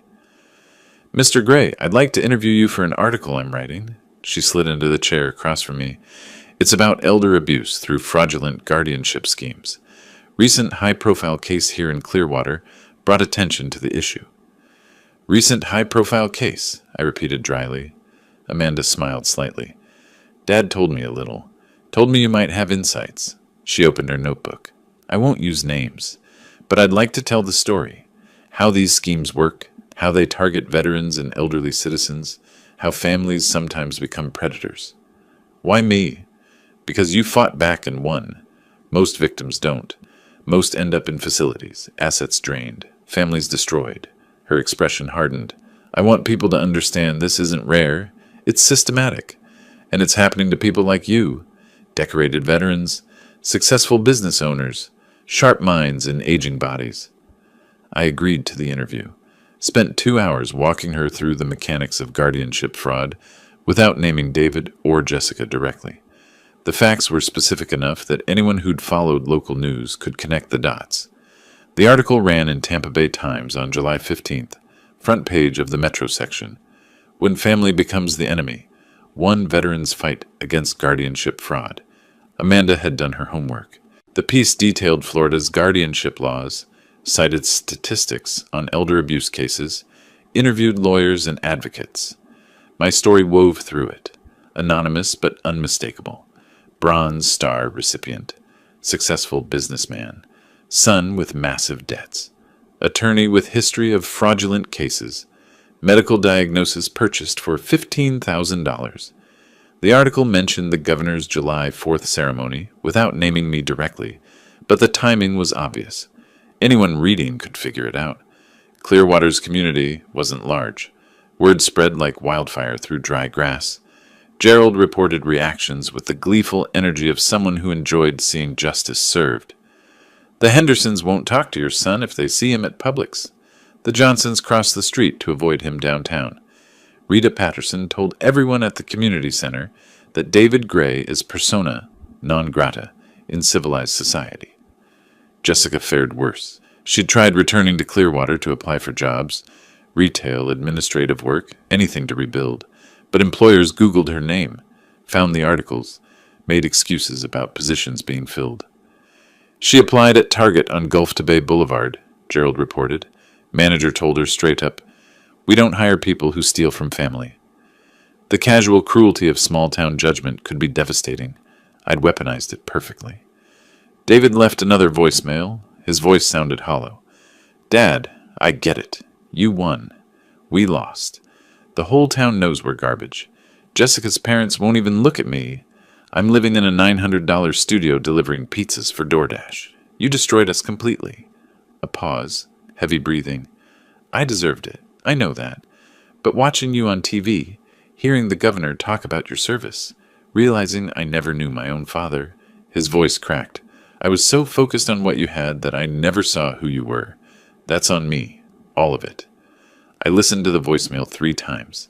Felt nothing but cold satisfaction mixed with something uncomfortably close to sadness. That evening, I sat on my porch on Sunset Drive and thought about wars. Real ones, where I'd earned that bronze star. Metaphorical ones, where I'd destroyed my only son. In real war, there were rules. Geneva Conventions. Lines you didn't cross. This war had no rules. They'd tried to steal my mind, my freedom, my dignity. I'd responded by taking their money, their jobs, their reputation, their marriage. Fair trade, some might say. But Gerald's question echoed, "You doing okay with all this?" Was I? I'd protected everything I owned. Proven I wasn't the easy target they'd assumed. Made them understand that underestimating the old man was a fatal mistake. The cost was a son who delivered pizzas in shame, a daughter-in-law blacklisted from employment, a granddaughter who asked why Grandpa didn't love her anymore. My phone buzzed. Another text from David. "Please, can we just talk?" I turned off the phone and watched the sun set over Clearwater Bay, painting the sky in shades of red that looked too much like blood. Desperation makes people stupid. David proved this 3 weeks after the ceremony, when Lawrence received a legal filing that made him laugh out loud over the phone. "They're countersuing you." I set down my coffee. "On what grounds?" "Defamation and malicious prosecution. $200,000. Papers rustled on his end. "Claims you orchestrated the entire situation to destroy your son's reputation. Says you used your connections, specifically mentioning the governor, to manipulate the legal system." "That's absurd. It's also desperate. They hired Christopher Kane. He's a mid-tier attorney who takes cases other lawyers won't touch." Lawrence's tone carried amusement. "David and Jessica pooled money from friends to afford his $5,000 retainer. This is their Hail Mary. Can they win? Milton, they have no case. None. They initiated the guardianship fraud. They forged signatures. They lied to courts. All we did was defend you with facts." He paused. "But Kane's smart enough to know that. He's probably taking their money, knowing it's hopeless." The countersuit arrived via certified mail 2 days later. 15 pages of legal language trying to reframe David and Jessica as victims of my vindictive manipulation. It claimed I'd systematically destroyed their livelihood and weaponized the legal system for personal revenge. Reading it felt surreal. They'd tried to have me declared insane and locked away. Now they were claiming I was the aggressor. Gerald found it hilarious. "They're saying you're the bad guy? The man they tried to rob?" He shook his head. "That takes nerve." "Takes stupidity," I corrected him, "but let them try." The hearing was scheduled for mid-August. Lawrence assembled our response with the enthusiasm of someone who enjoyed crushing, obviously fraudulent arguments. He brought Rachel Hartman again, the fraud specialist who'd helped destroy Dennis Fowler. Christopher Kane arrived at the courthouse looking uncomfortable. Early 50s, slightly rumpled suit, briefcase that had seen better days. He shook my hand before we entered the courtroom. "Mr. Gray, I want you to know this isn't personal." "Of course it is," I replied. "It's $5,000 personal." His expression flickered. "I'm representing my clients to the best of my ability." "Then you should have advised them not to file." Inside courtroom 4B, David and Jessica sat ramrod straight. This was their last shot. They'd borrowed money they couldn't repay to hire a lawyer. They couldn't afford to file a suit. They couldn't win. The desperation was almost tangible. Judge Robert Morrison presided. Different judge than our first hearing, but he'd read the case file. His expression suggested he'd already formed opinions. Kane's opening argument tried to paint me as a vengeful father who'd manipulated circumstances. "Your Honor, Mr. Milton Gray is a decorated veteran with connections to the highest levels of Florida government.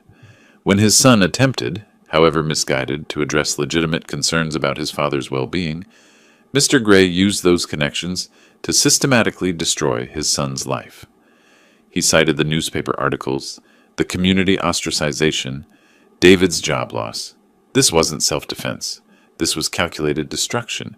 My clients made mistakes, yes, but the punishment far exceeded any reasonable response. The performance was adequate. Kane was trying to make us look like bullies. Judge Morrison turned to Lawrence.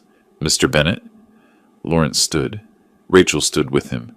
The synchronized movement still had impact. Your Honor, let's be clear about what happened. Lawrence's voice carried ice. The petitioners didn't attempt to address concerns.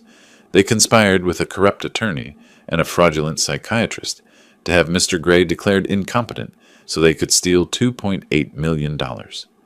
He projected the evidence on the courtroom screen, the text messages between David and Dennis Fowler, the forged signature on Jessica's loan, the recorded conversation with Dr. Curtis, David's debt statements showing clear financial motive. Every piece of evidence shows premeditation, planning, intent to commit fraud. Lawrence turned to David and Jessica. They didn't make mistakes, Your Honor. They committed crimes. Kane tried to interject. Your Honor, my clients were under financial stress.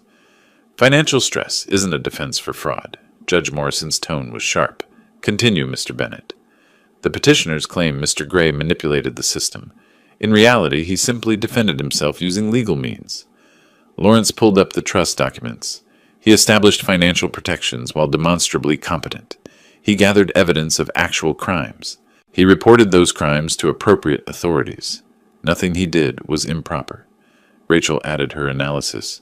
Florida Statute 825.103 specifically addresses exploitation of elderly persons.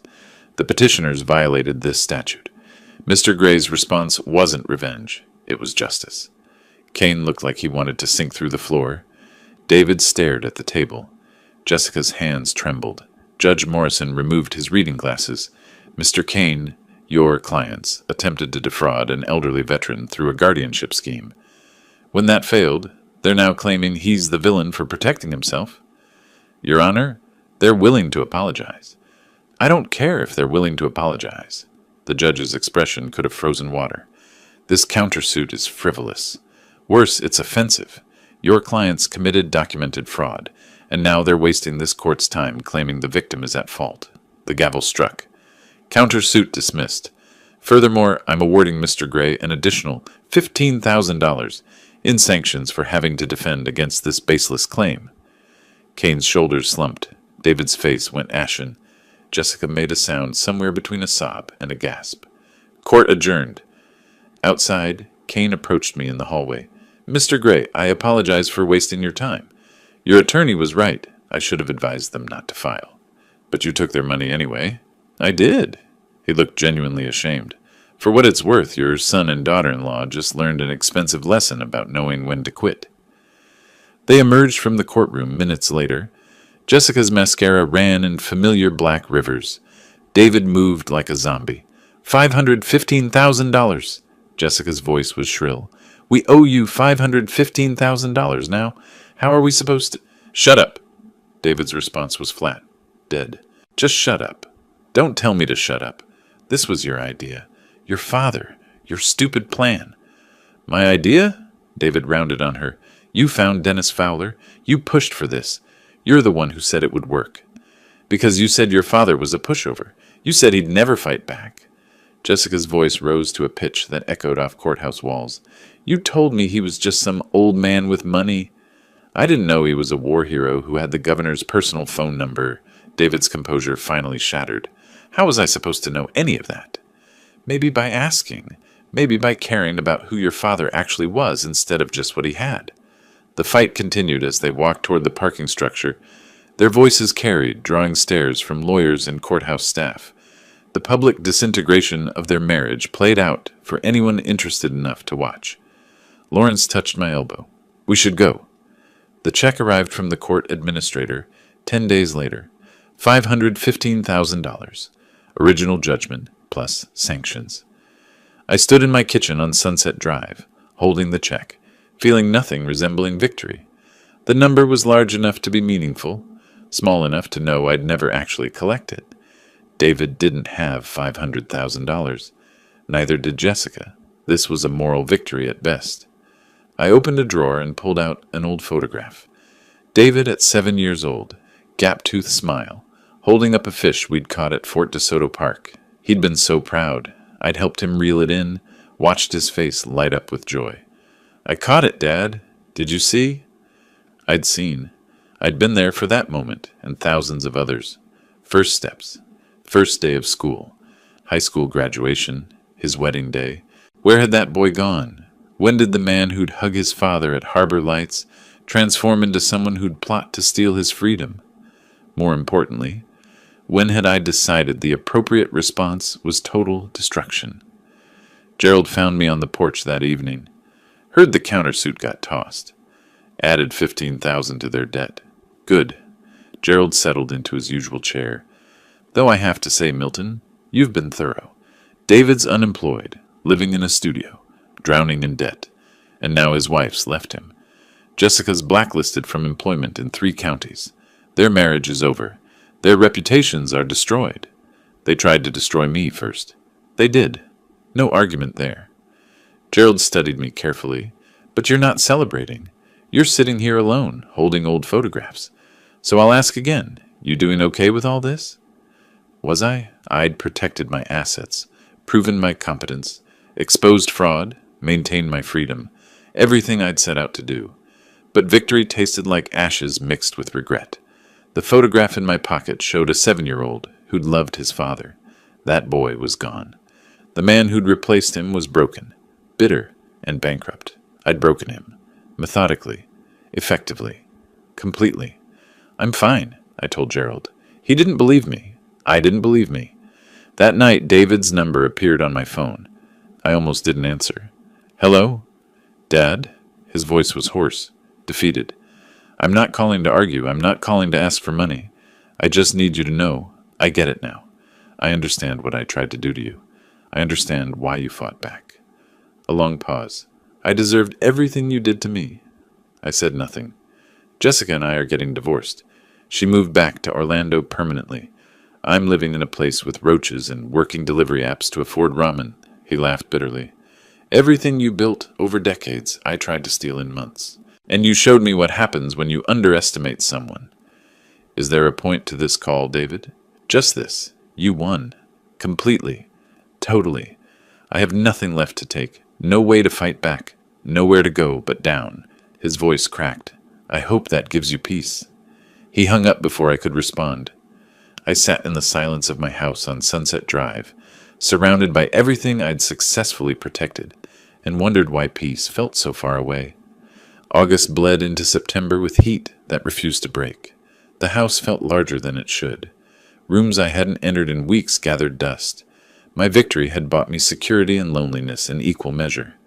Gerald stopped by more frequently.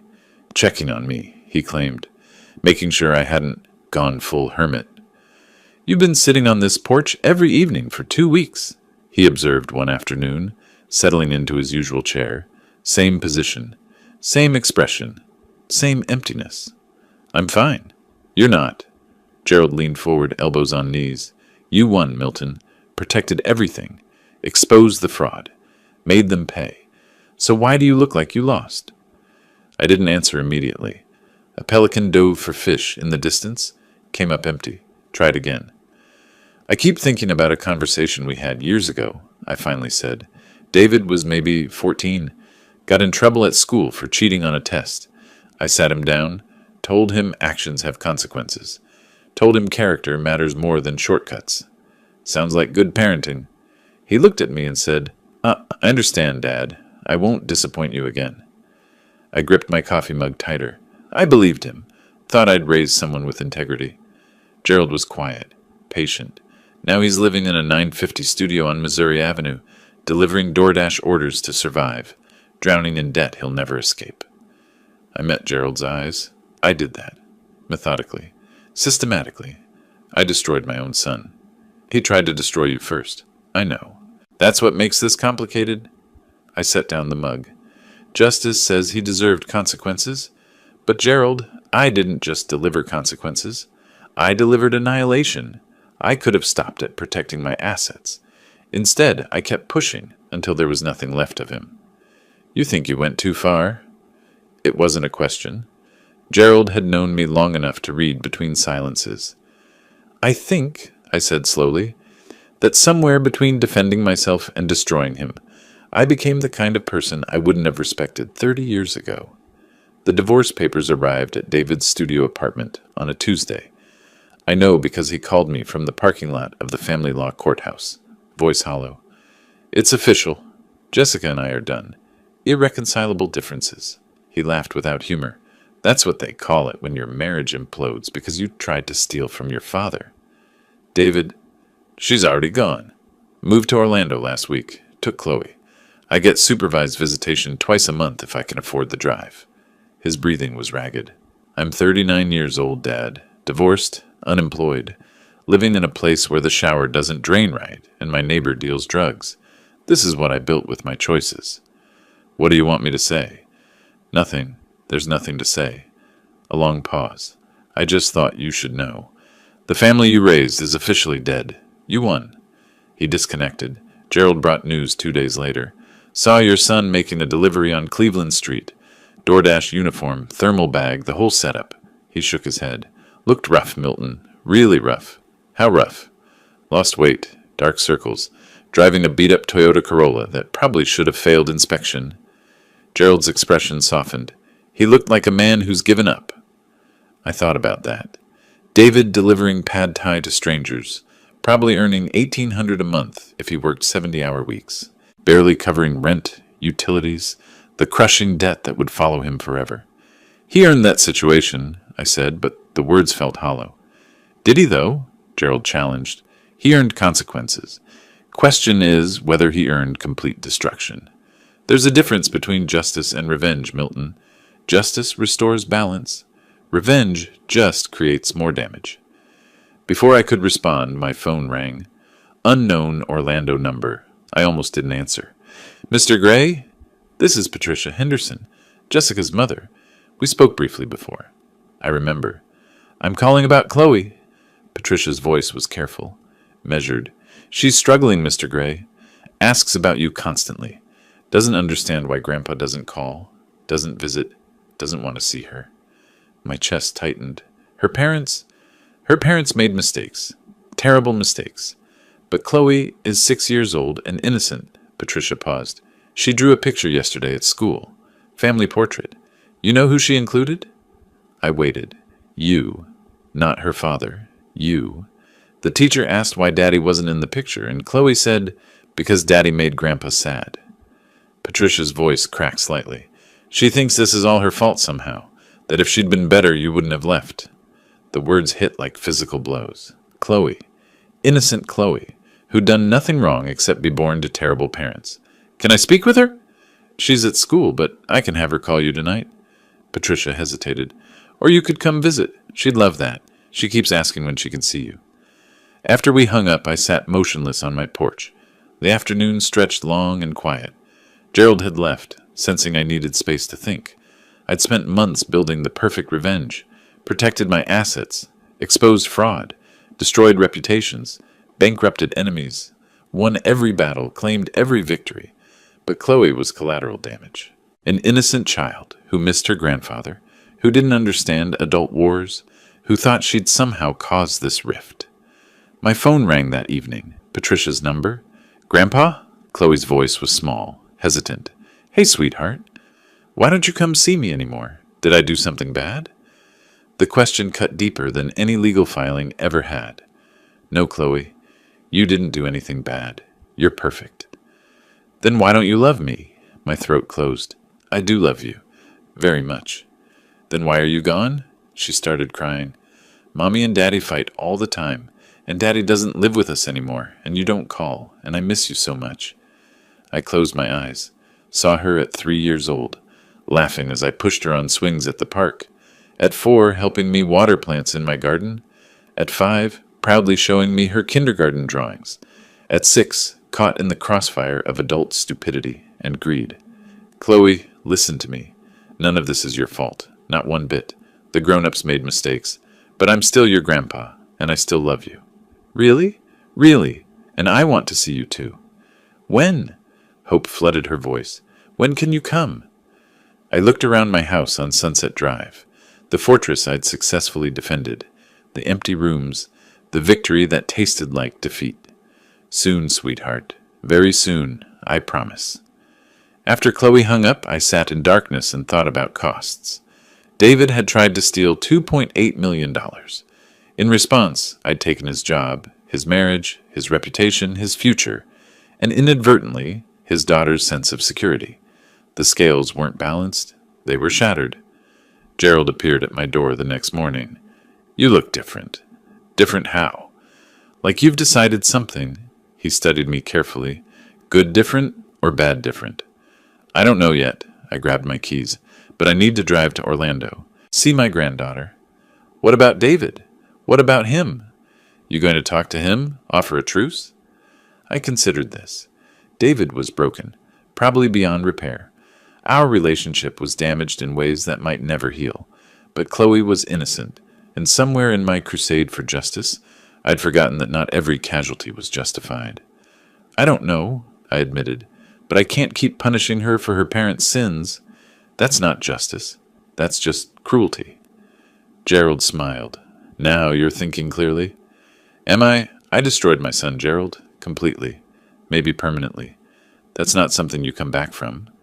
"Maybe not. But you can stop making it worse." Gerald gripped my shoulder. "Justice was protecting yourself. Everything after that was revenge. The question is whether you're ready to stop." I thought about David's voicemail, the brokenness in his voice, the admission of guilt and acceptance of consequences. I thought about Jessica, blacklisted from employment, living with her parents at 37. I thought about Chloe, who just wanted her grandfather back. I protected what was mine, I said quietly, but in the process I lost what mattered. So what now? Now I try to figure out if anything can be salvaged. I walked toward my truck, starting with my granddaughter. The rest, I don't know. Maybe some things can't be fixed. Gerald watched me pull out of the driveway. "Milton," I stopped, rolled down the window. "Revenge is easy. Forgiveness is hard. But only one of them lets you sleep at night." The drive to Orlando took 90 minutes. I spent every minute wondering if I'd pushed too far, if justice had turned into something uglier, if winning meant anything when it cost you everyone you loved. Patricia answered the door. "She's been waiting by the window for an hour, wouldn't eat breakfast. Is David—" "David doesn't know you're coming. Jessica called him yesterday, told him she thought you and Chloe should reconnect. He didn't object. I think he's too broken to fight anything anymore." Before I could respond, small footsteps thundered down the hallway. "Grandpa!" Chloe crashed into my legs with the full force of a 6-year-old who'd missed someone desperately. I picked her up, felt her arms wrap around my neck, and for the first time in months, something in my chest loosened. "I missed you so much," she whispered into my shoulder. "I missed you too, sweetheart." She pulled back, looked at my face with serious eyes. "Are you going to go away again?" I thought about my empty house, my complete victory, the hollow triumph that had left me alone with my righteousness. "No, Chloe, I'm not going anywhere." The afternoon passed in a blur of coloring books and stories. Chloe showed me her room, her toys, her school projects. We fed ducks at a nearby park. She held my hand and chattered about everything and nothing. As the sun started setting, Patricia pulled me aside. She needed this. "Thank you for coming. I should have come sooner. You were hurt, angry. Those feelings were valid." Patricia's expression was kind, but firm, but punishing David also punished her. "I hope you see that now?"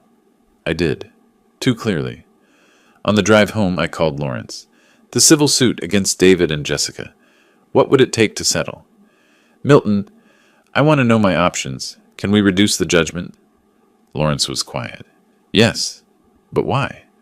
"Because my granddaughter shouldn't have to grow up knowing her grandfather destroyed her parents completely. There's a difference between justice and annihilation. I'm learning that difference about 6 months too late." "What are you proposing?" "I don't know yet, but the war needs to end, before there's nothing left to salvage." Lawrence drafted the settlement proposal 3 days later. The $515,000 judgment would be reduced to $50,000, payable over 10 years at $5,000 annually.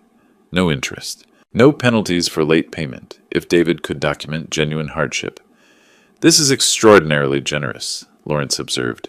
"He'll never fully compensate you." "I don't need compensation. I need to sleep at night." I signed the papers. "Send it to his attorney." David called within hours of receiving the offer. His voice shook. "Is this real?" "It's real." "Why? After everything I did, why would you—" "Because my granddaughter shouldn't have to grow up knowing I destroyed her father completely." I kept my tone level. "This doesn't mean I forgive you, David. It means I'm choosing to stop punishing Chloe for your mistakes. Silence on his end. Then, can we meet? Face to face? I need to say things that don't work over the phone. When? Whenever you're willing. I thought about that. Part of me wanted to refuse, to maintain the wall I'd built. But Gerald's words echoed, "Forgiveness is hard, but it's the only thing that lets you sleep at night." Crest Lake Park, Saturday afternoon, 2 o'clock. Saturday arrived with temperatures finally dropping into the 70s. The park was busy with families, joggers, people feeding ducks by the water. I found David sitting at a picnic table near the playground, watching children on swings with an expression I recognized, longing mixed with regret. He'd lost weight. Gerald hadn't exaggerated. His DoorDash shirt was clean but worn. The confidence that had carried him through his scheme had been replaced with something closer to defeat. He saw me approaching and stood, hesitated, then sat back down. I took the bench across from him. "You wanted to talk." "I don't know where to start." His hands twisted together on the table. "I've practiced this conversation 100 times, and now that you're here, everything I planned to say feels inadequate." "Try anyway." He took a breath. "I was a terrible son. Not just in the guardianship scheme, though that was unforgivable, but in everything that led to it. I looked at you and saw a bank account instead of a father. I listened to Jessica complain about money and thought the solution was stealing from you instead of living within our means." His voice cracked. "I was willing to have you declared insane, Dad, to lock you away, to steal your freedom and your dignity and pretend it was love." I stayed silent. Let him continue. "The worst part is I thought you were weak, an easy target, some old man who'd never fight back." He met my eyes finally. "Then I watched you on TV receiving an award from the governor, heard about your Bronze Star, your 15 years in the Marines, your charity work that touched hundreds of families, and I realized I never knew my own father because I never bothered to ask." "You only cared what I had," I said quietly, "not who I was." "Exactly." He wiped his eyes roughly. "I deserve everything that happened. The lawsuit, the job loss, the divorce, the public shame, Jessica leaving, living in that studio apartment where the walls are so thin I hear my neighbors' arguments every night. All of it. That's quite an admission. It's the truth." He gestured at himself. "This is what I built with my greed.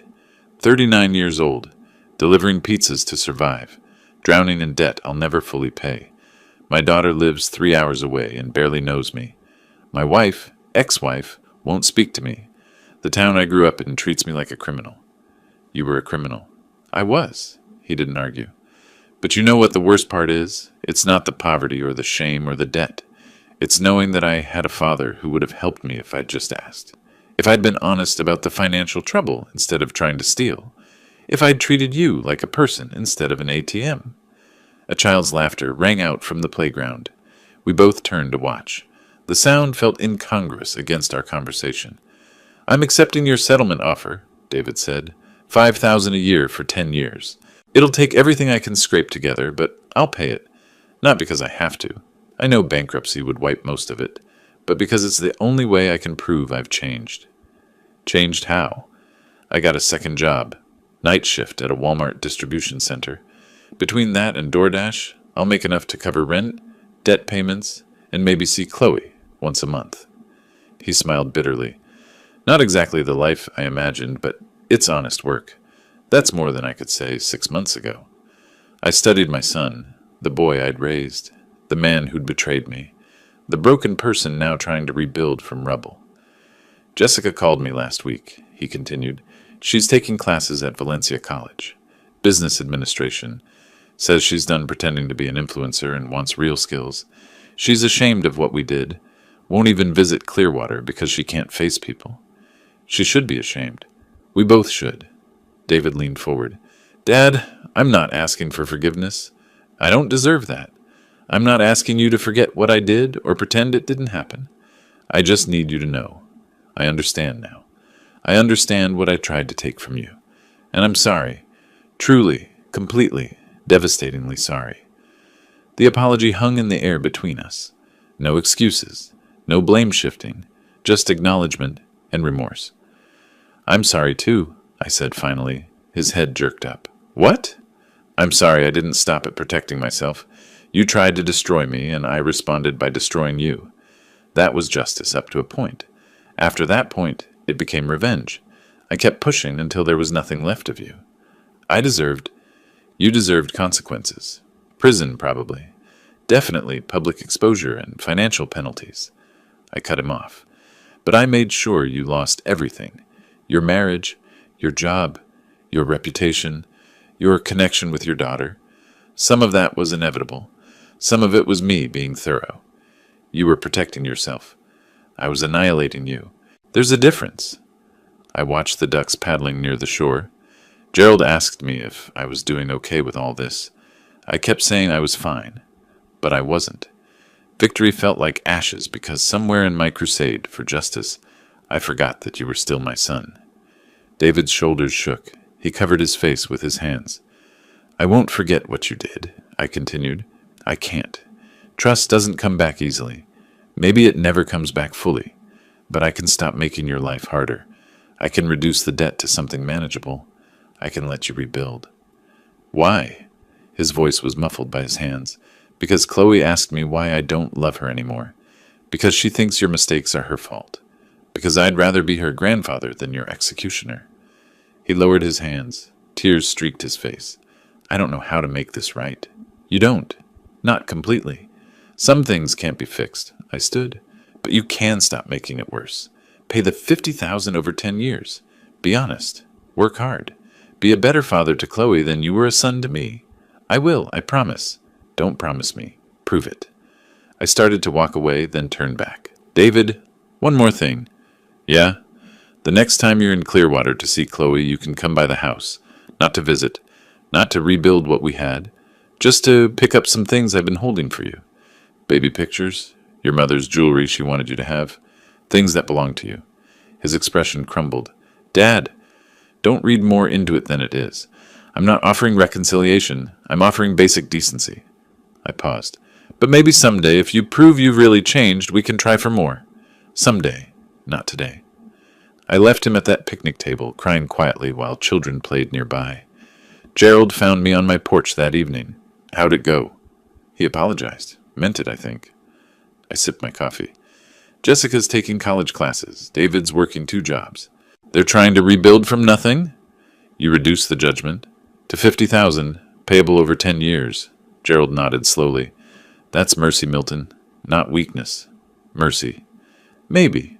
Or maybe I'm just tired of being angry. I watched the sunset paint Clearwater pink. I won everything, Gerald. Protected my assets. Exposed the fraud. Destroyed their reputations. Made them pay. But winning didn't feel how I expected. How did you expect it to feel? Satisfying. Instead, it just felt empty. I set down my coffee. I spent 6 months proving I wasn't weak, wasn't stupid, wasn't an easy target. But in the process, I lost my family. That's not victory. That's just different kind of loss. So what now? Now I try to figure out what comes after revenge.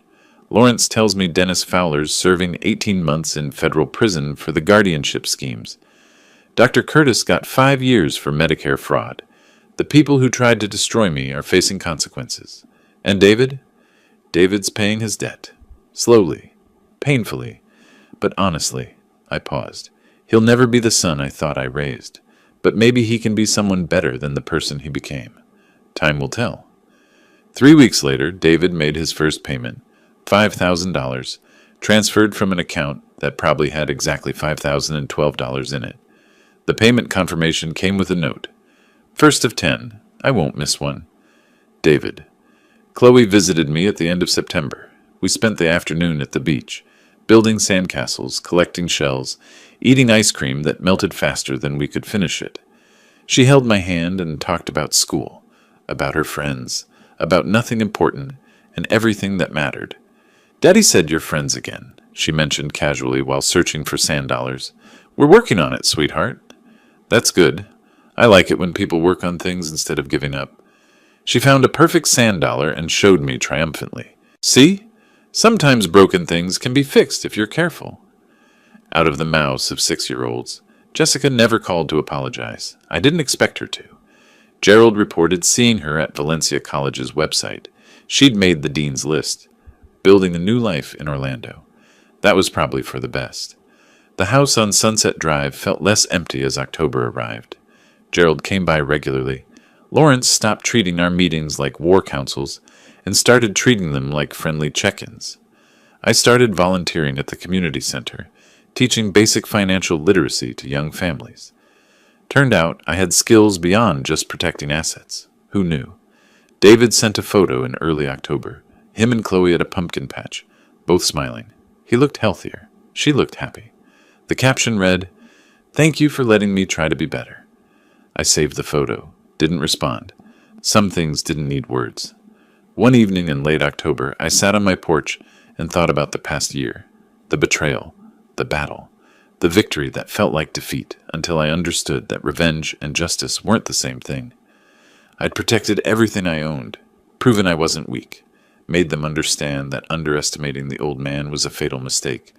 But the real victory wasn't the money or the court judgments or the public vindication. The real victory was deciding to stop fighting before there was nothing left to save. Gerald joined me, bringing oranges from his tree. "You look peaceful." I feel closer to it than I did 6 months ago. What changed?